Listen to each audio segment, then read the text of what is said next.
Hello and welcome to Unacademy IAS English, a one-stop destination for the English medium civil services aspirants. A very good morning and welcome to the daily Hindu news analysis. So let's begin today's discussion by first looking at the topics that we are going to discuss. From the Delhi edition of the Hindu, I have chosen 11 important articles. In fact, in today's newspaper, there are plenty of important topics. So let's analyze all of them comprehensively so that you don't have to go back and read the newspaper again. If you guys are benefiting from our initiative, do support us with your likes, your comments, and don't forget to subscribe to our channel. Because Unacademy IAS English is going to bring several exciting initiatives to help UPSC civil services aspirants. The much awaited Conquer Prelims Stage 2 is all set to begin from the 10th of February. So we made a promise to you to help you and guide you through your prelims preparation through a comprehensive program, which is our Conquer Prelims program. Last month, we launched Conquer Prelims Stage 1, under which we covered the current affairs of January to June 2024. So this month with ecology and as well as science and tech and government schemes. These sessions will take place from 10th February to 24th February every day at 7 p.m. right here on our YouTube channel. So do ensure you subscribe to our channel and attend all these sessions so that you can quickly cover the most important static topics for the upcoming prelims exam. Then apart from this, I have another important announcement. Those who are preparing for 2026 and 2027, Unacademy is offering a massive discount on the online courses. You can avail our English program at a discounted price of 50% with 6-month free extension. This will give you access to all the online classes along with the study material, the test series, and as well as mentorship and doubt resolution. So all you have to do is apply the code IAS English. When you're subscribing to the program, use the code IAS English to avail the 50% off along with the 6-month free extension. This offer will end tomorrow on the 8th of Feb. So those who are looking to enroll immediately, because there is an upcoming batch that is starting from 10th February. So this is the right time for you, and the link is also provided in the description box below. Then don't forget to join my Telegram channel. Scan the QR code and the link for the Telegram channel also is given in the video description. Because after the session ends, I'll be sharing the PDF with the annotations on my Telegram channel. And do join our official Telegram channel as well, for which the link can be found in the video description. Because after the session ends, we'll conduct a daily quiz where we provide you practice MCQs so you can revise all these articles again. So with this, let's get started with the analysis of today's The Hindu newspaper by looking at the first article from page number 9. This column focuses on AI models, the latest developments with regard to foundational AI models, and where does India stand in this regard. In fact, The Hindu conducts an interview with two eminent experts in the AI and tech domain.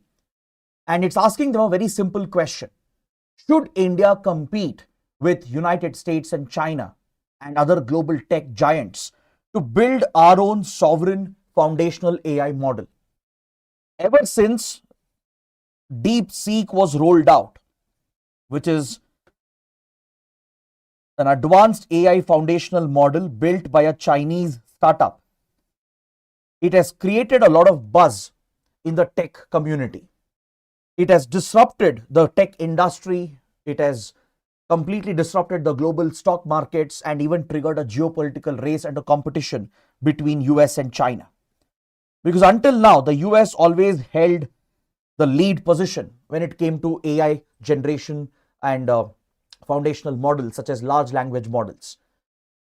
If you look at popular generative AI tools such as ChatGPT and the other AI tools that came out in the last couple of years, most of them were developed by American tech giants such as OpenAI or Meta, Google, and others. So this gave United States a pivotal lead position in the AI race that had begun. And also, it's not just about the foundational models, it's also about the hardware that is needed to build these generative AI models. The US controlled the critical GPU market, the graphic processing units, the chips which are needed to carry out these advanced high-end computations, to crunch massive quantities of data in order to train these foundational AI models. They need these GPU chips over which US almost held a monopoly thanks to companies such as Nvidia, which were considered to be the sole producer of these advanced GPUs. The US even restricted the availability of these expensive GPUs.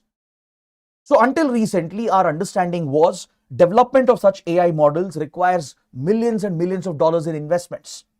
Because that is what American companies had shown us. Be it OpenAI, Meta, Google, they had spent hundreds of millions of dollars in procuring these expensive GPUs from Nvidia. They had invested a lot of money into research and development, paying very high salaries to their team of engineers in order to build these foundational AI models. But China has disrupted this entire industry by showing that it's possible to build a cheaper variant with the same level of efficiency. That's what DeepSeek has done.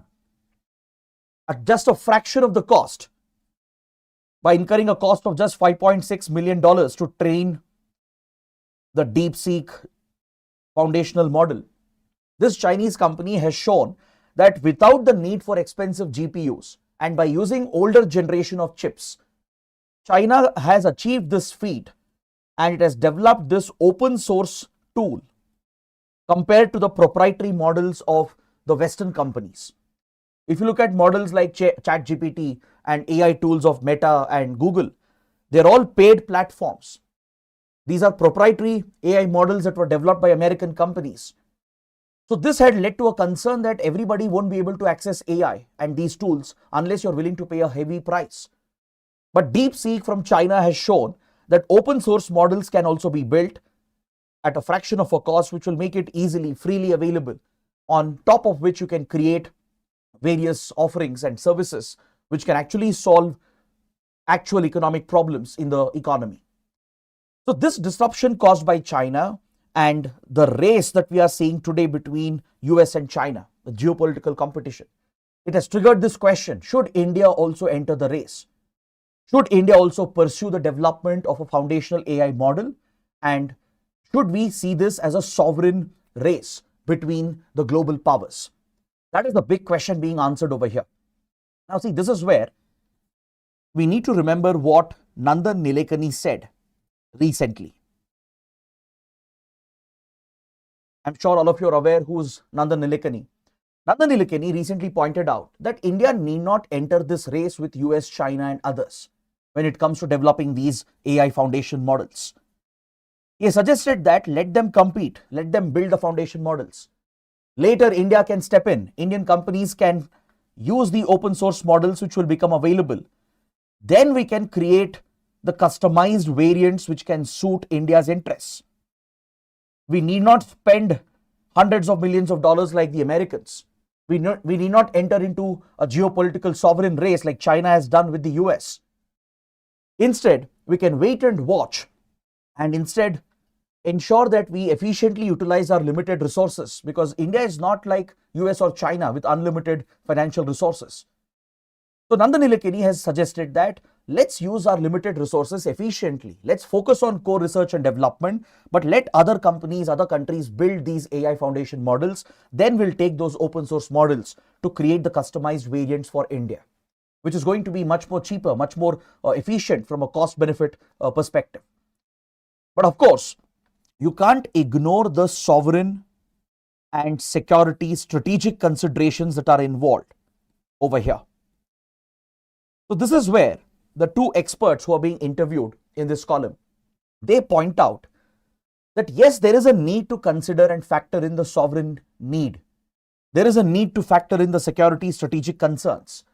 But at the same time, we need not enter into a blind race with US and China. Because if you look at AI foundation models, right, if you look at DeepSeek, for example, this Chinese company might be claiming that it has developed the tool with an investment of just $5.6 million. But don't forget, this cost that they are quoting is only the cost incurred in training and developing the model. It may not account for all the data and the infrastructure that might have been utilized in developing DeepSeek. So if you account for all the related costs and expenses, even the Chinese model might have incurred at least a few $1 million more in expenses. On the other hand, if you look at the American approach followed by the tech giants in the US, clearly it's a very expensive path that they have taken, where each company has invested hundreds of millions of dollars. So both the approaches will show us that either ways you need to be ready to spend a lot of money on such a venture. So this is where India should be more cautious given the limited resources that we have. The government of India has already launched India AI Mission, under which the government is trying to set up the base infrastructure that is needed for AI research and AI development. With a substantial allocation of funds under India AI Mission, the government is procuring the required number of GPUs to create a common cluster-based infrastructure, a cloud-like infrastructure which can be rented out to our startups and industries and our research and academic institutions, which can hire these common computing tools at a fraction of a cost to conduct AI research. So this method of India, this approach that India is trying to follow, is definitely most cost effective, right? Instead of each company, each research organization investing separately, if the government were to create the common infrastructure and create the basic foundation and provide for these computing units, that too for rent at a very cheap cost, according to the Minister for Electronics and IT, Ashwini Vaishnav, once this base infrastructure is created, right, under India AI Mission, researchers and startups might be able to rent these GPU units at a cost of just maybe 100 rupees per hour, or maybe a few hundred rupees per hour, which is going to be very cost effective as far as research at the local level is concerned. So even a cost prohibitive domain like AI can be made cheaper through such innovative approaches. A cluster based approach where the government will take the lead, procure the required number of GPUs and create a common infrastructure and rent it out to different startups and research organizations at just a fraction of the cost. See, the need to develop a local variant of these AI models is mainly to serve our local market, our local audience. If you take, let's say, ChatGPT or DeepSeek, they may not be able to deliver good content and good output in Indian languages. They may not be able to serve the interests of the Indian market and the Indian consumer at the end of the day. So there is a need to develop local Indian variants.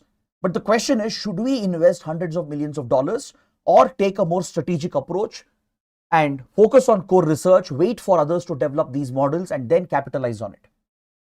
So writers believe that we need to keep the cost benefit factor into account. We can't blindly spend and splurge hundreds of millions of dollars, right? Because in such high-end technological research, many projects might fail as well. There's no guaranteed success.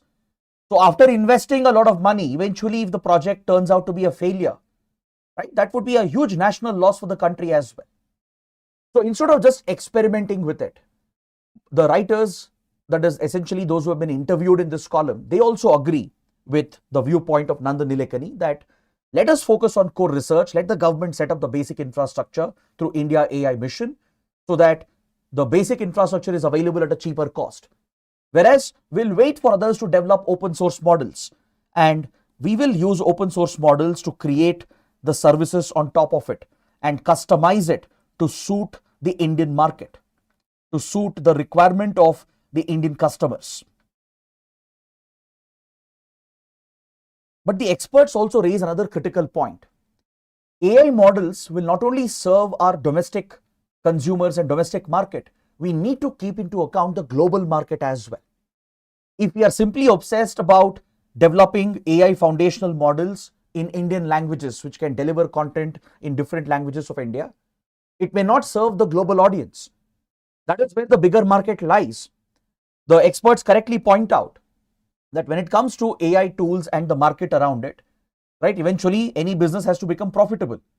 So when you consider the financial aspect of it, business sense will dictate that you can't just focus on the Indian market alone. You need to look at the global market. You need to cater to the global consumers. So in that regard, we need to have a global perspective. We need not just obsess about customizing AI for Indian audience. We need to keep in mind that we may have to serve the global audience in the coming days as well. So this vision with a cost benefit analysis has to be built into our AI research. Of course, it should be led by the government in collaboration with the private industry. But the question whether should we develop a sovereign foundational AI model and get into this geopolitical race with US and China, the answer is clearly no. India need not do that right now. We need to focus on core research. India AI mission will be able to take care of that. Parallelly, we should look at open source models which will become available and how we can customize them, build services on top of it to serve our immediate requirements within our domestic market. And parallelly, focus on the global market as well, because eventually US, Europe, these regions will be the bigger markets for our AI companies in the coming years, in the coming decades. So we need to be more broad-minded here. We can't enter into this narrow race that other countries are getting into. We need to look at the larger picture. We need to look at the business side of it, factor in the cost-benefit analysis, and make the right investments because our resources are very, very limited. So this is what we take away from this interesting argument and debate that the experts are carrying out in this column. So based on this, you can expect a mains question as well. Should India consider building a sovereign foundational AI model? Analyze the cost to benefit factors for India. So when you're writing an answer to this question, you need to first set the context. You need to bring out the ongoing AI race between US, China and other countries and other global companies. How few companies have invested massive amounts of money, whereas Chinese companies like DeepSeek have disrupted the industry with cheaper variants. So should India follow this either of the model? And should we consider investing heavily into AI development? Should we enter this so-called race and unnecessarily distract ourselves and divert our funds and investments, which are very limited? Or should we factor in the cost-benefit analysis and make strategic investments, focus on core research, and then exploit the open source models, customize them to suit the Indian context, and keep an eye on the global market as well? So which of them is a better approach? So you can take a stand here, it's up to you, and present that argument strongly with substantial backup arguments. So let's see how many of you can write an answer to this question. I expect at least some of you to post your answers in the comments so it can help other students as well. By the way, I'll take a look at the answers also, and I'll let you know on my Telegram channel with some of the answers which are good. Maybe I'll try to share those answers so that it can help other students as well.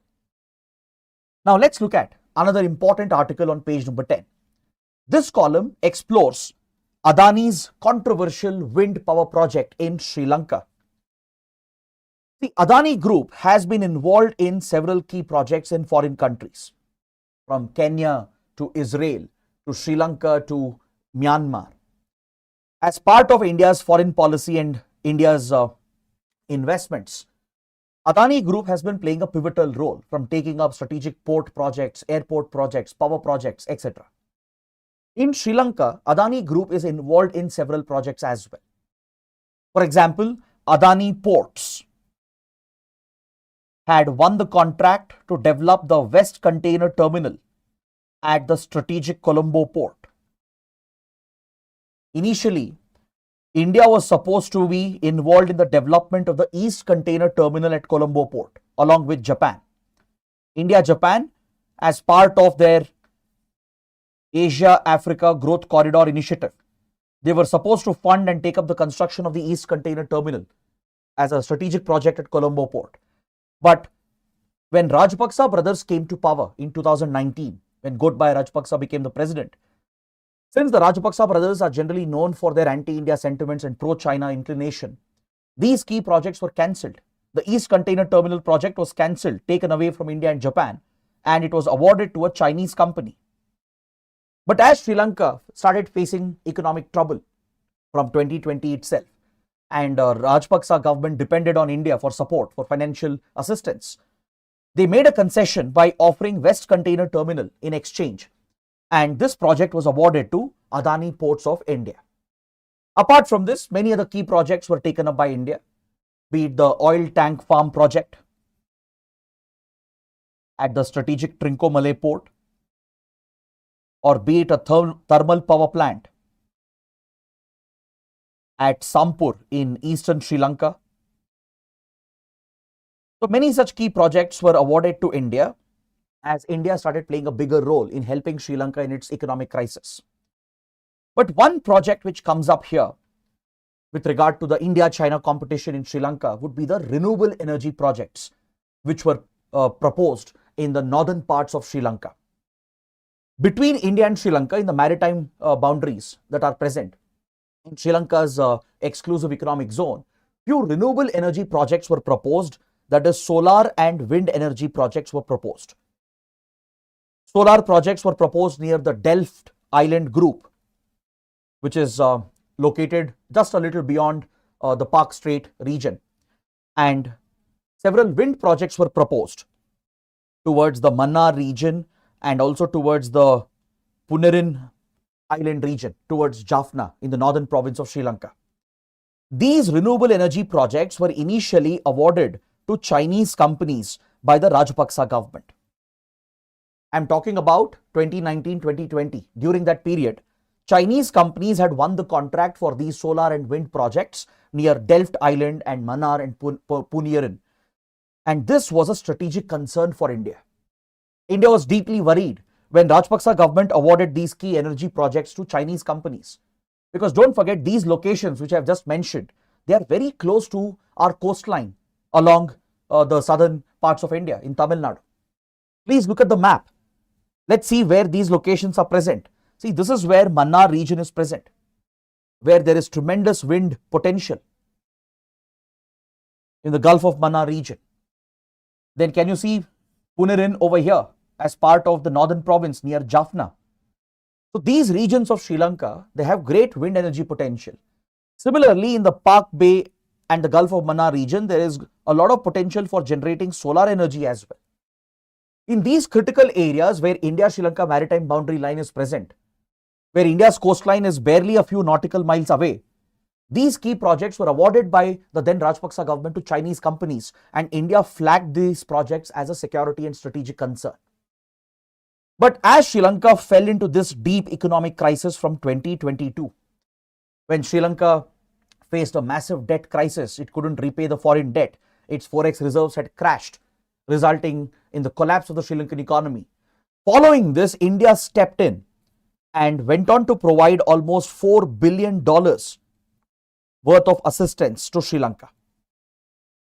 So as India became the most important financial backer of Sri Lanka during the crisis, this allowed India to regain that influence and leverage with Sri Lanka. So many of these key projects were handed back to India.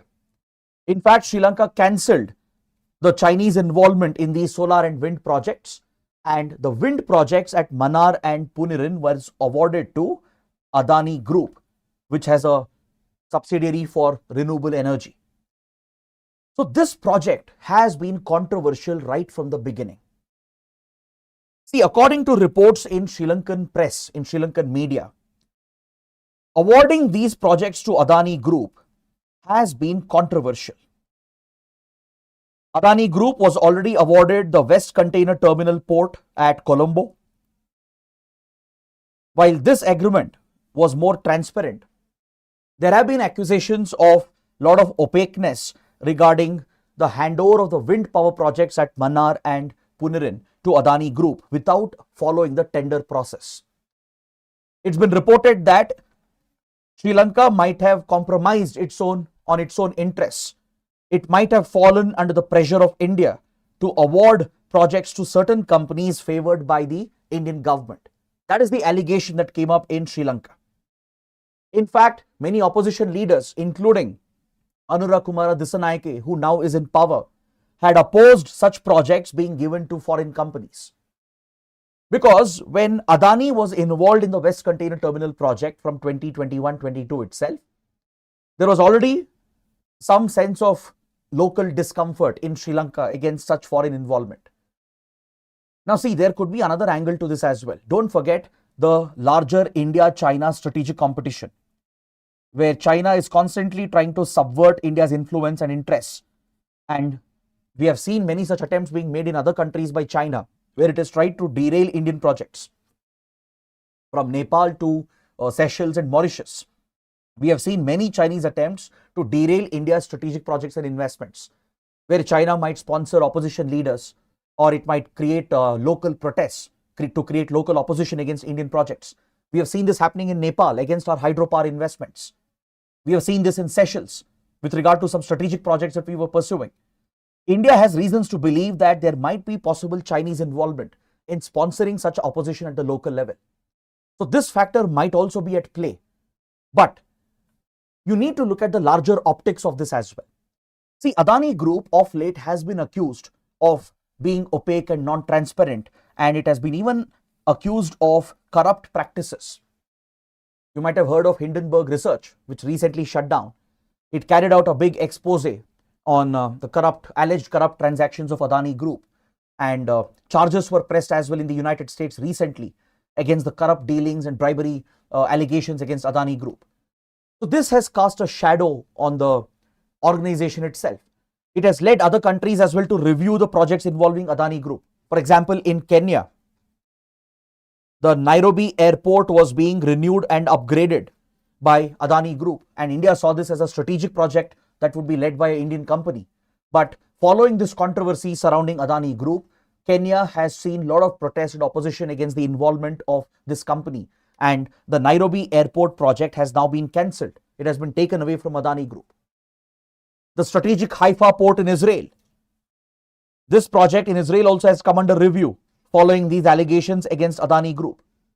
But again, there are reasons to believe that there might be a larger conspiracy here to derail Indian projects and Indian investments, maybe even by the United States, which may not like the rise of Indian companies. So while there are such conspiracy theories floating around, you can't ignore the fact that when the government of India pushes these projects and appears to favor just one company alone, this creates a bad reputation. This, in a way, ends up compromising our own interests. So in the Sri Lankan press and Sri Lankan media, a lot of articles came out in 22-23 alleging that Prime Minister Modi had personally put pressure on Sri Lankan leaders, the then Sri Lankan leaders like Ranil Wickremesinghe, to ensure that all these key projects are given only to one company, which is Adani Group. When these allegations broke out, that is where the very perception of these projects started changing, right? So this is where I think India should also be a little more careful. See, we may not be basically, giving any credibility to these allegations, but the very fact that such allegations are coming up and derailing our projects, our investments, is something that will hurt and affect Indian interests. So one way to avoid that is to ensure that we follow the fair process, keep these agreements and deals more transparent, and ensure that more Indian companies are involved. It's not that we have a dearth of Indian companies which can execute such global projects. But when it appears that in other countries, as if the government is pushing only one company, right, that creates a bad perception. Whether the allegations are true or not doesn't matter. Eventually, what people perceive in that country is what matters. So a lot of political opposition has built up against the involvement of Adani Group with regard to these wind power projects. Now, recently, there was a big development. That's why the article has been brought out by the Hindu. Recently, the Sri Lankan government under Anura Kumara Dissanayake, which had previously raised concern about Adani projects in Sri Lanka, it has revoked one of the power sharing agreements that had been signed over these wind power projects at Mannar and Punerin. Because according to the Sri Lankan government, when these power sharing agreements were negotiated, they were negotiated at higher prices. The agreement itself was not transparent. As I said, there have been allegations in Sri Lankan media from Sri Lankan opposition as well that these projects were given to Adani Group under India's pressure, and higher prices were forced upon Sri Lanka, which may not serve Sri Lanka's interests. So Anura Dissanayake, when he was in opposition before winning the elections, he and his party They have always said they welcome foreign capital and foreign investments, especially from countries like India, but they want to ensure that the deals are fair and transparent. So given the controversy surrounding the power sharing agreement, where Sri Lankan electricity authorities would be forced to pay higher prices to buy the power from these wind power projects, right? The Sri Lankan government has revoked this particular agreement to renegotiate the prices, and it has assured that the wind power project has not been cancelled. The wind power project will be executed by the Adani group. Adani group will continue to execute the project. But given the conspiracy that surrounds this, the allegations and the lack of fairness, because the tender process was not followed, Sri Lanka's local processes were bypassed. So in that regard, the Sri Lankan government under the new leadership has revoked the power sharing agreement to renegotiate the prices so that lower prices can be negotiated when it comes to Sri Lanka purchasing this electricity from the wind power projects, which can serve Sri Lanka's interests. But Anura Dissanayake has assured that Adani Group will be involved. It will not be kicked out of this project, that India will continue to be involved in these critical wind energy projects. So at the local level as well, we are facing a lot of protests on social and environmental grounds. Because the Mannar region in particular, it's part of the Central Asian Flyway, which is a very important migratory route for migratory birds. Migratory birds all the way from Central Asia, Russia, they migrate towards South Asia during the migratory season, towards India, towards the subcontinent, and even towards Sri Lanka. So Sri Lanka is part of the same migratory corridor. The Central Asian Flyway covers this region of Mannar and the northern parts of Sri Lanka, and environmental activists have been pointing out that such wind power projects could be detrimental for the safety of the migratory birds. Because as you know, the wind turbines is a direct threat for any bird species, as they can get hit, and this could be a major threat. So on environmental grounds and social grounds, there are local protests and opposition which is being seen. Now, whether these protests are genuine or is it sponsored, we don't know for sure. But as I said, don't forget the other angle where there might be possible Chinese involvement in sponsoring such protests and opposition against Indian projects. Because India, China are in a strategic competition across the region, across the Indo-Pacific. You see this competition between India and China over key projects. That is what eventually gives you the strategic influence. But one thing India has to ensure is that we need to be more careful with regard to such deals and agreements. We need to be more transparent. We need to follow the processes that are present in another country. There should be no scope for such allegations to come up later. Right? The government should also try to push other companies as well, instead of being seen to be favoring just one company. This could hurt India's image and it could lead to cancellation of key projects, as we have seen in Kenya. So I think there are important lessons for India when it comes to these recent developments. So please be aware that there is indeed a larger competition. There could be a larger conspiracy to undermine India, to target Indian companies, right? That might be a possibility. But we also need to ensure that whatever projects, deals and agreements we take up with others, we need to be more transparent, follow their rules and processes, so that tomorrow there is no scope for such allegations to come up. Tomorrow the opposition or locals and the media in that country, they should not be able to point fingers and point out that this could be a corrupt agreement, a corrupt deal, where the small countries have been forced by India to award these contracts to just one company from India. So it's better we avoid those allegations entirely, and I think this is where we need to follow the fair processes that are present in another country.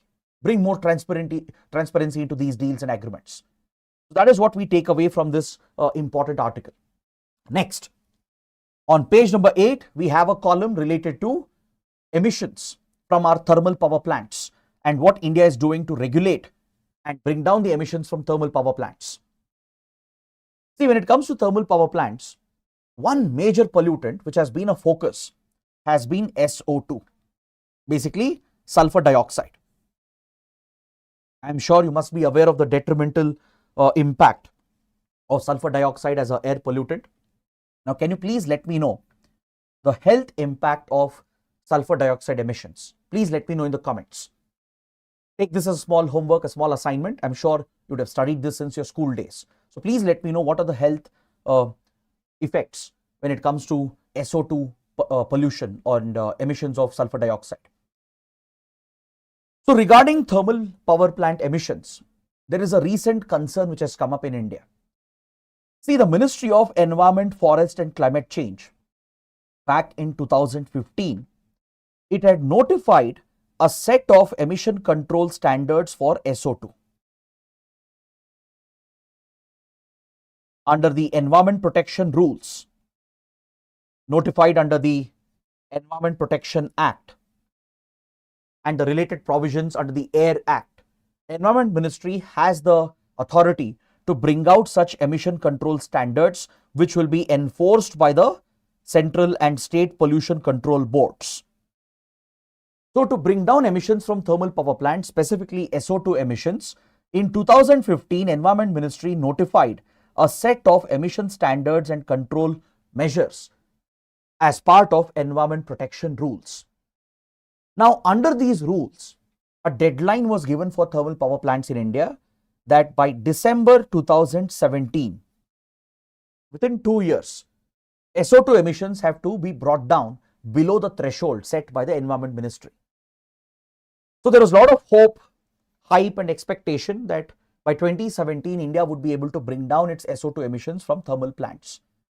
But believe it or not, even till date, we have not been able to implement these emission standards.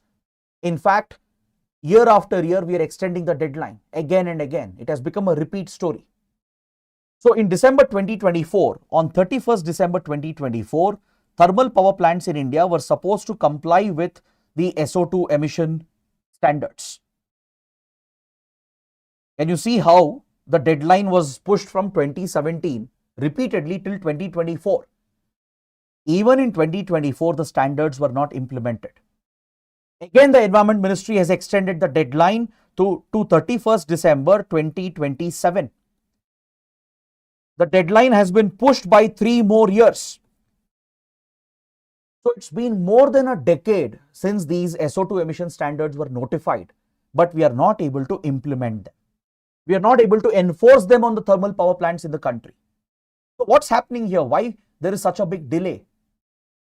Right? That is what we need to understand. So let's look into this article. Let's go beyond the article as well. Let's understand what are the challenges when it comes to regulating these emissions, specifically SO2 emissions. Now, if you look at thermal plants in India and the type of coal which is primarily used in our country, the domestically available coal, it fortunately has a low sulfur content. Though we don't have enough resources of high calorific value coal, which is needed for thermal plants, though the coal available in India, which is largely mined by the Coal India Limited, right? It's a low calorific value coal. That's why we often depend on coal imports as well. To import high grade coal, we depend on imports from Australia, Indonesia and other countries. But the local coal that we use is fortunately very low in sulfur content. So this means our SO2 emissions could have been easily controlled. Our thermal plants could have easily met the targets. At least those which are using the domestic coal, which is already low in sulfur content, they could have easily met the SO2 emission standards. The question is, why haven't they met the standards? Even if you look at imported coal, which may contain high sulfur content, there are systems available today. There are pollution control systems available which can be installed, which will help in bringing down sulfur emissions. For example, there is a technology known as FGD, flue gas desulfurification, which is basically a technological device or a tool which can be installed to desulfurize the thermal industry, the thermal power industry. Flue gas desulfurification technology. It's quite expensive, it's not easily available. Of course, those companies which set up thermal power plants and operate them, they need to invest to set up these technologies to bring down the pollution level and control the emissions of SO2. So with such investments and with focus on low sulfur content coal, we could have easily met the emission standards, but still thermal power plants have not met the standards. So whom do we blame for this? The blame lies with the government itself, specifically Government of India. Because within Government of India, different arms of the government have been pulling in different directions. While Environment Ministry notified these emission standards for sulfur control, problem was it never properly consulted with other stakeholders regarding the challenges in the implementation. Central Electricity Authority later pointed out that you can't implement such uniform standards across the country. Depending on the thermal power plant, where it is located and the type of coal which is being used, whether the plant is using domestic low sulfur content coal or whether they are using the high grade imported coal, depending on that, standard should have been framed. But Environment Ministry had not consulted adequately with Central Electricity Authority. So the CEA has always been against the implementation of these standards and opposed to it. Because according to Central Electricity Authority, uniform standards will not work given that thermal plants in different parts of the country are using different types of coal, which is a very valid point. Then Niti Aayog also came out with its own request, and it was based on a scientific study. According to Niti Aayog's study, focus of air pollution control should be particulate matter, PM 2.5, PM 10, in order to improve ambient air quality and not SO2 control. SO2 as compared to particulate matter is not a major air pollutant according to Niti Aayog. Those studies have shown that SO2 can contribute to secondary aerosols, which can increase particulate matter as well. Despite this, Niti Aayog had scientific evidence to back its argument that when it comes to tackling air pollution and improving ambient air quality, we should focus more on PM control, controlling PM 2.5, PM 10, than on SO2 emissions. So different parts of the government have been pulling this policy in different directions, and Environment Ministry has been conveniently extending the deadlines again and again. Many thermal plant operators in India, they never invested in the FGD technology that was needed. And those who invested are not operating it because it's quite expensive to operate the device. So though they have installed the device and they're passing the cost to the customer, they're not operating it, they're not using it to meet the emission standards because there are other plants which are not following the standards. So there is very poor enforcement by the pollution control boards as well. So across the spectrum, there is a failure in implementation of these standards. So this is where the article is critical of the Government of India, the Environment Ministry and the different organs of the government. They should work collectively together. In fact, before the notification was brought out in 2015, enough consultations should have taken place within the government to consider all these possibilities and implement the right standards to control SO2 emissions. See, it doesn't mean SO2 emissions are not harmful. SO2 emissions are also harmful, but compared to particulate matter and let's say carbon-based emissions, it is relatively okay as compared to the other harmful emissions. Doesn't mean we can simply ignore this and get away with it. So the government needs to get its act together, enforce the standards. There need not be uniform standards because different thermal plants are using different types of coal. Those who are using low sulfur content coal, it's easy for them to meet the standards. There's no need to enforce these strict standards on them. Others, they need to install FGD devices. Government may have to support them in the additional cost. Because see, right now consumers are bearing that additional cost, and even though these thermal plants are not even operating these devices, they've simply installed it but not operating it because it's expensive, but they've already passed down the cost to the customer. So these problems have to be sorted, and Environment Ministry should stop blindly extending the deadlines. At least the 2027 deadline should be strictly met. That is what the writer is hoping and expecting. Clear? Now please take up a mains practice question as well. UPSC might ask you about SO2 emissions, why we are not able to control them from our thermal power plants, what challenges are we facing in implementing these standards. So based on what we have discussed, try to write a good answer for this question. Now let's look at another editorial from page number 8. This article focuses on another erratic policy of Donald Trump. Ever since Trump came to power, since 28th January, Trump administration has been taking number of controversial decisions, one after the other, Just yesterday, we discussed a couple of them. And today, there's another topic in news. The Trump administration has been targeting a US government agency known as USAID.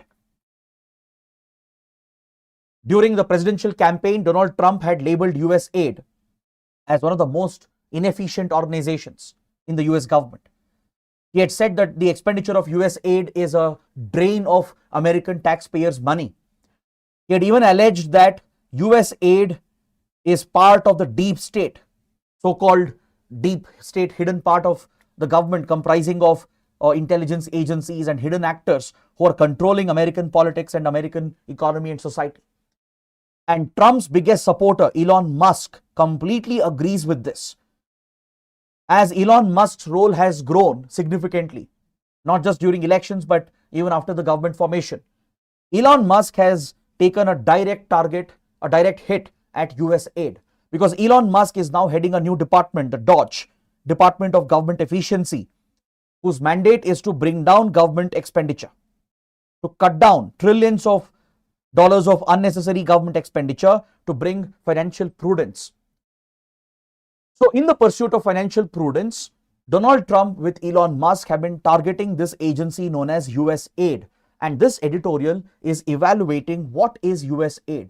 You need to know the basic facts. There can be a prelims question here because this is related to India as well. And there could be a mains question, maybe a 10 marks mains question. What will be the impact of cutting down USAID and its funding? See, right now, Elon Musk and the Trump administration together have already started dismantling this agency, which has existed since 1961. The websites are down. Many people have been fired from the organization, and around the world, the personnel of USAID are being recalled back into US. Most likely, the agency itself might be dismantled or it might be reduced into an insignificant organization. Now, the question is, what is this agency? Why is it so popular? Why is it so important? USAID stands for the United States Agency for International Development. So, this agency was set up to mainstream and implement the development investments, development partnership of United States.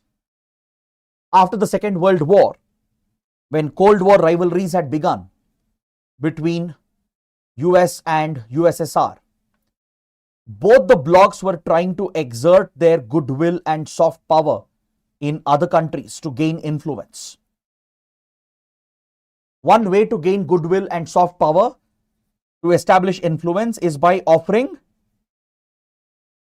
investments in the form of development partnership, to provide grants, aid and loans to small countries, poor countries who are desperate for funding so that they can invest the money in key projects, maybe infrastructure projects, healthcare, education related projects. Such key development initiatives were funded by the United States right from 1950s. So to streamline the development assistance of the US, this agency was created in 1961.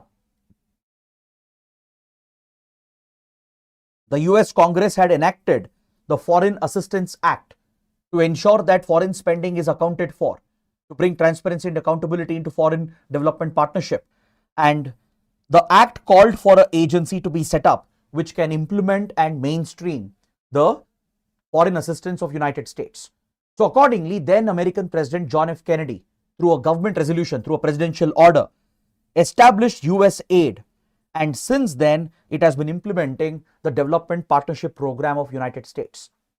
So it delivers foreign aid and development assistance to many, many countries. And India has also been one of the big beneficiaries of funding and donations from USAID.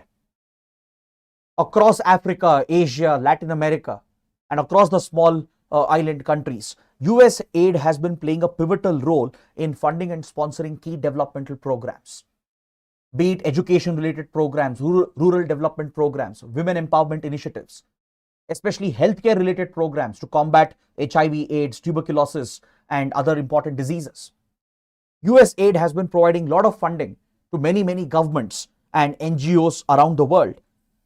And India has also been a beneficiary of USAID funding.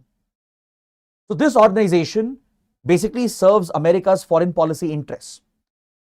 As per America's foreign policy interests, under the guidance of the US President, the Secretary of State, and the National Security Council.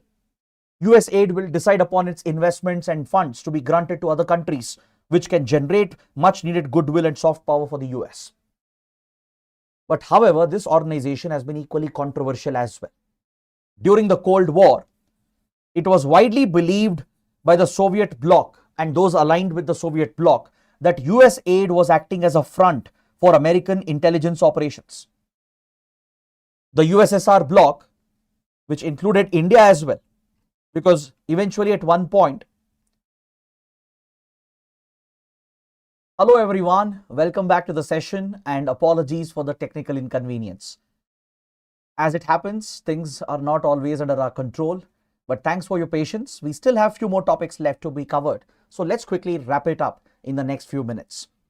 We were talking about USAID, why the organization is so important, and the decision of Donald Trump to cut the funding and to trim down the organization, how it can impact others. So now we know the history, the background of USAID. I was telling you that USAID has been controversial as well. During the Cold War, it was believed that USAID was acting as a front for CIA for its intelligence operations. That had affected the image of USAID. But apart from that, the assistance given by USAID was always conditional. When it would give development funding to other countries, it would place conditions which had to be accepted by the other country. For example, I'll tell you one incident. In 1960s, USAID funded a fertilizer plant in India, in the Madras region, which is today's Chennai. Back then, fertilizers were critical for us, for agricultural security, for food security, right? So at that point, when India received funding from USAID for this fertilizer plant, there were conditions from USAID that this project should be given to an American fertilizer company. USAID also placed a condition that in the nearby region, no other fertilizer plant can be opened by India, so that this American company can have a monopoly on India's fertilizer market. So that conditions which are imposed by USAID has always been rejected by many countries. That's why from 2004, India stopped accepting aid from this agency. At least the government of India stopped accepting the aid. Though we did receive financial support from USAID from 1960s till 2004, after 2004, India decided to not take any assistance, at least with regard to government projects. So post 2004, USAID funding for India has gone down drastically because now it has been funding only NGOs which are involved in social work.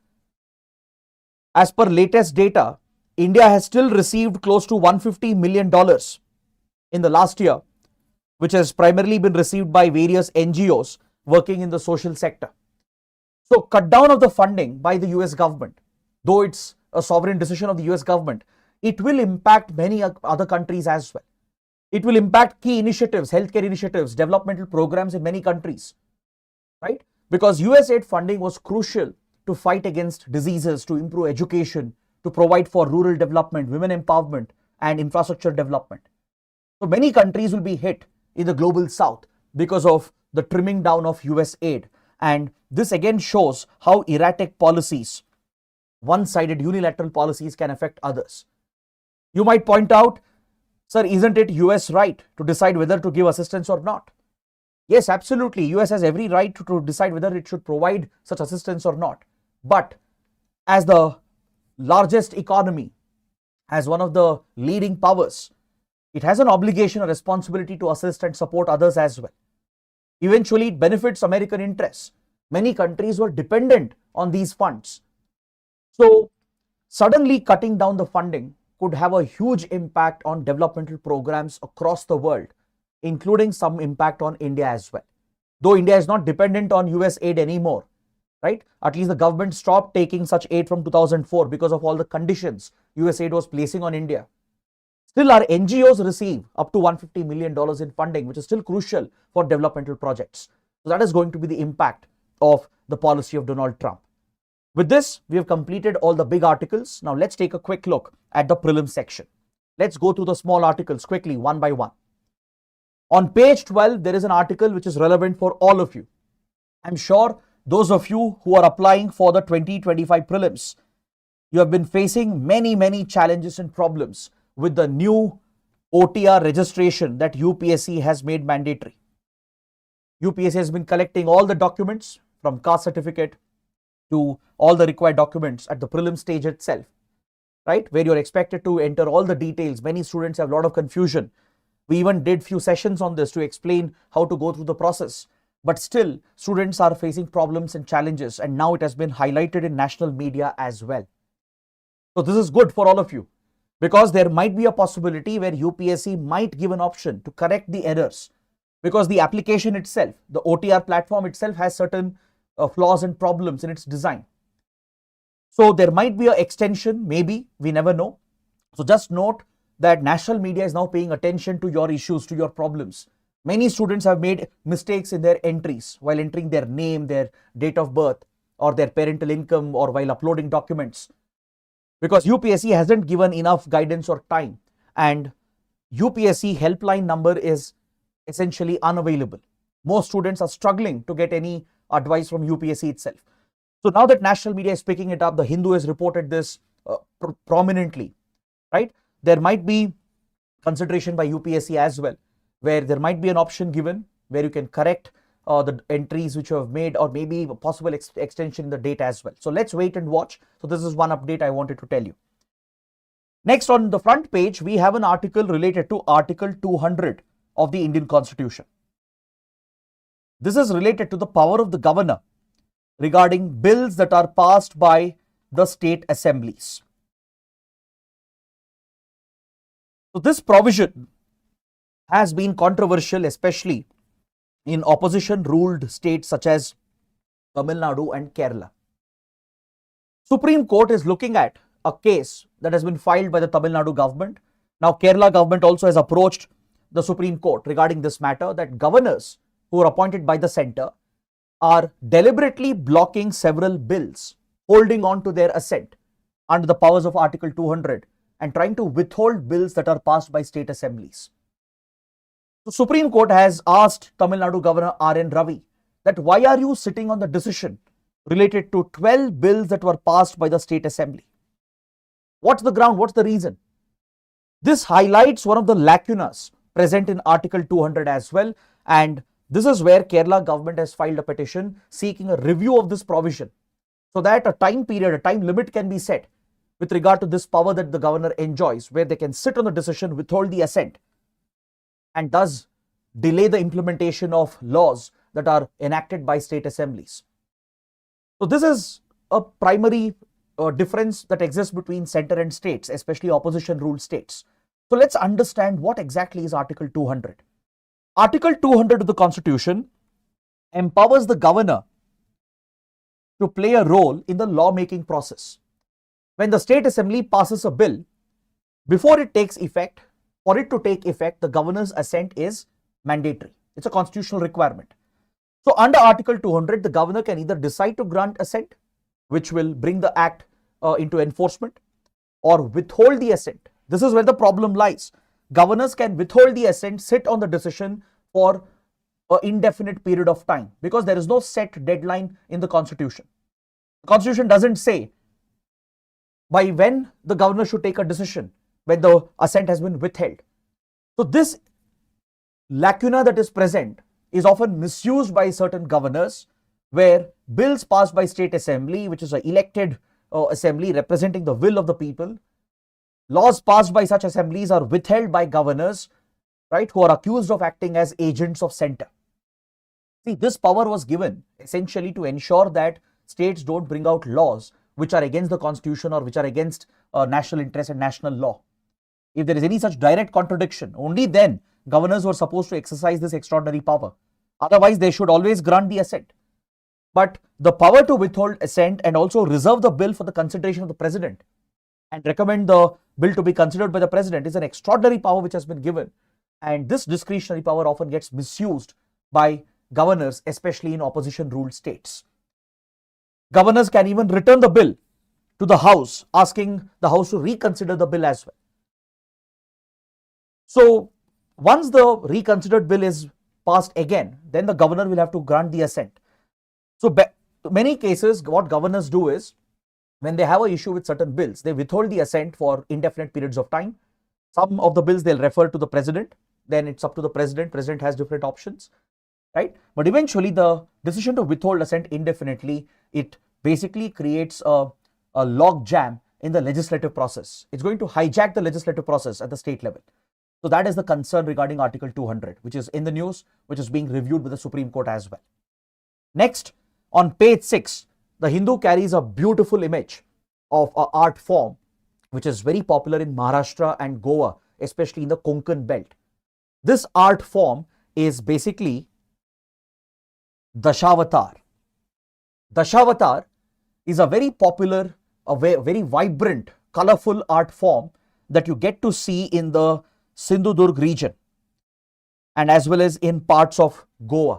In the South Konkan belt of Maharashtra, in the Sindhudurg district and in the North Goa district.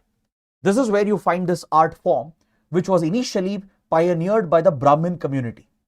But today this art is practiced and performed by people of all communities. Today the art form is open to all the classes, but when it started 800 years ago, there is a rich 8th century history behind this art form. It was initially performed by primarily the Brahmin community, but now it's open to all the classes. Dashavatar, as the name itself tells you, is a depiction of the 10 incarnations of Lord Vishnu. All the 10 avatars of Lord Vishnu are depicted and performed in this beautiful artistic performance.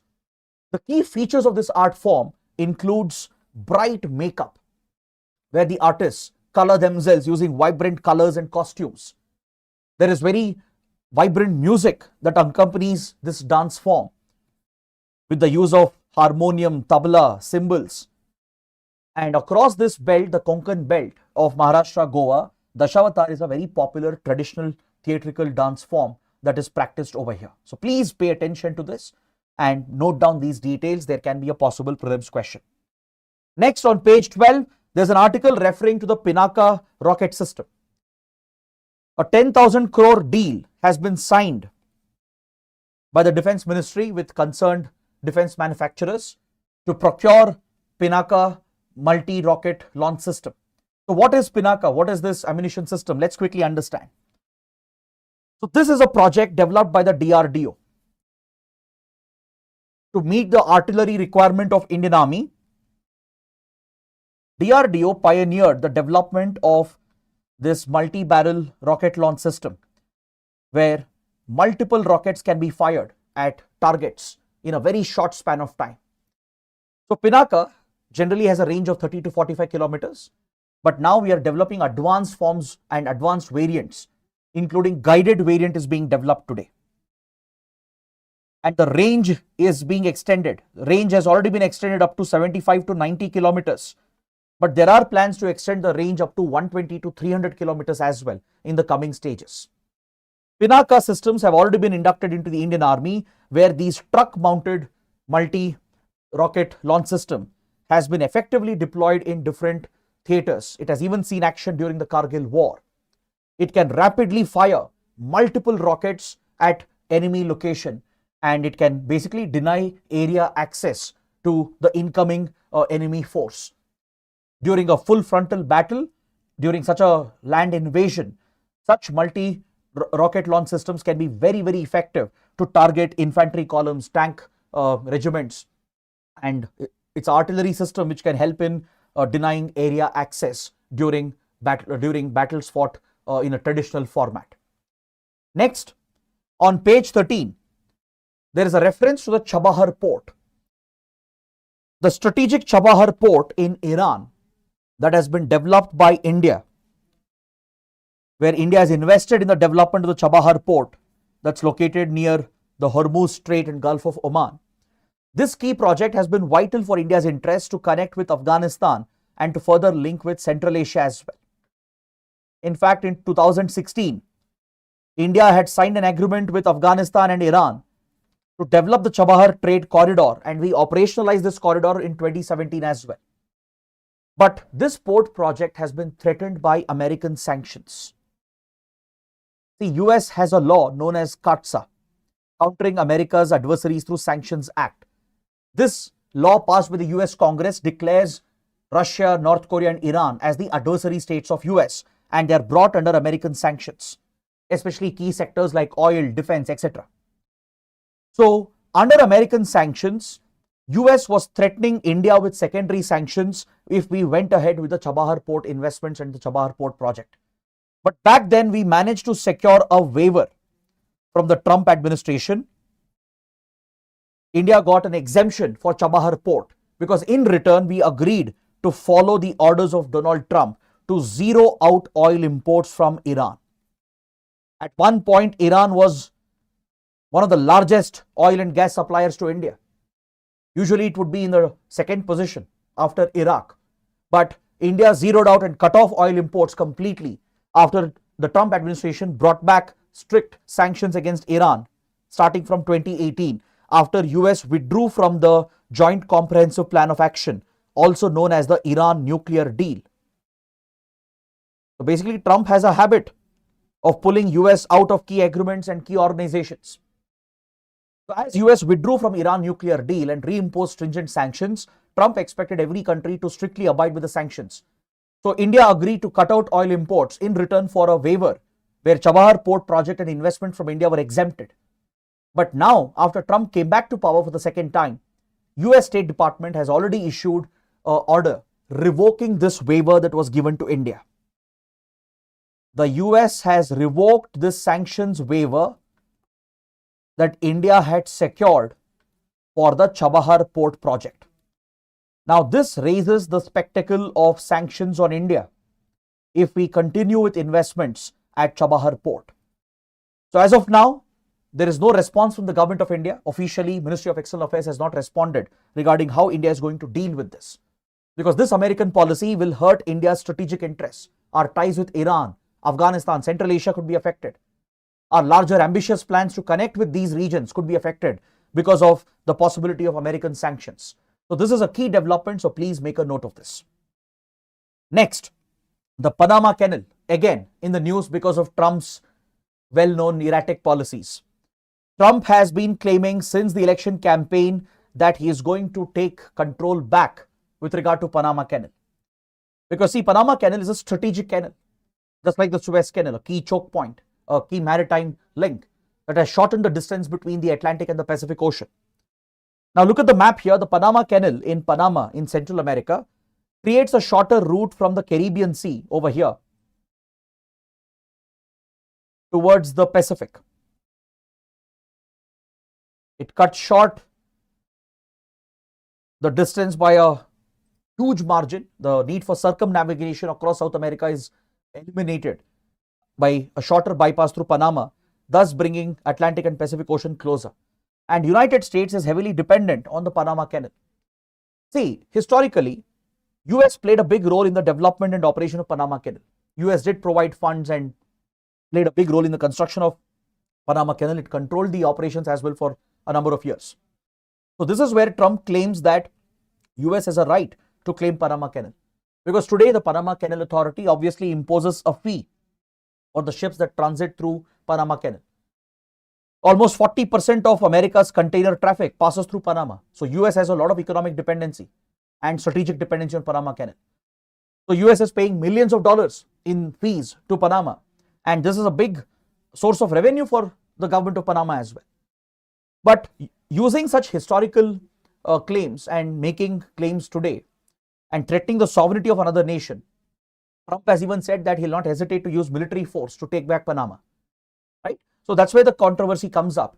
And State Department has issued a statement that Panama has agreed to give free travel for US government vessels. But this statement has been rejected by the government of Panama that no such agreement has been worked out. US State Department issued a public press release stating that Panama has agreed to give free access for US government vessels. But government of Panama is denying it.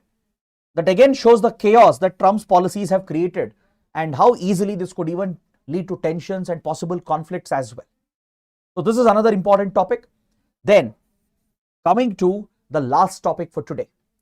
In Africa, the conflict in Sudan has escalated. Since 2023, Sudan is going through a deadly civil war, which is primarily fought between the Sudanese army and a paramilitary force known as RSF. Many Indians were trapped as well when the civil war broke out. We rescued them by launching Operation Kaveri in 2023. But now the conflict has further intensified. There is another new militant outfit which is targeting both Sudanese army and the RSF. This new group known as SPLMN.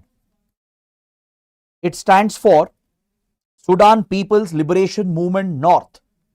It's a militant faction led by Abdel Aziz Al-Hilu, a local Sudanese militia leader. Now, the reason why I'm focusing on this topic for prelims is because UPSC has a liking for conflicts in Africa. We have got some questions, many questions in fact, based on conflicts in Africa. Right now, the UN has warned of a catastrophe in 2 states in Sudan, in South Kordofan and Blue Nile state. Conflict has escalated as this militant group has carried out major attacks, killing several people. It has been attacking both the Sudanese army and RSF and civilians. So the entry of this new militant faction has enhanced the violence in Sudan, and the country is staring at a humanitarian catastrophe as warned by the United Nations. So from prelims point of view, you just need to know what's happening in Sudan and where are these places located. Because we have got questions on the Abyei region of Sudan, Darfur. They have been the focus of previous UPSC questions. So now the conflict has escalated in South Kordofan and Blue Nile state. So please make a note, please mark these locations. That's why I'm sharing detailed maps as well. So on this note, I bring today's discussion to an end. Again, apologies for the slight technical interruption in between. But other than that, I hope it's been an interesting and useful session. So do let me know in the comments whether you liked the session, understood everything. And if you did, do press the like button. So that is it for today. Thanks for watching. We'll see you tomorrow. Take care. Have a good day.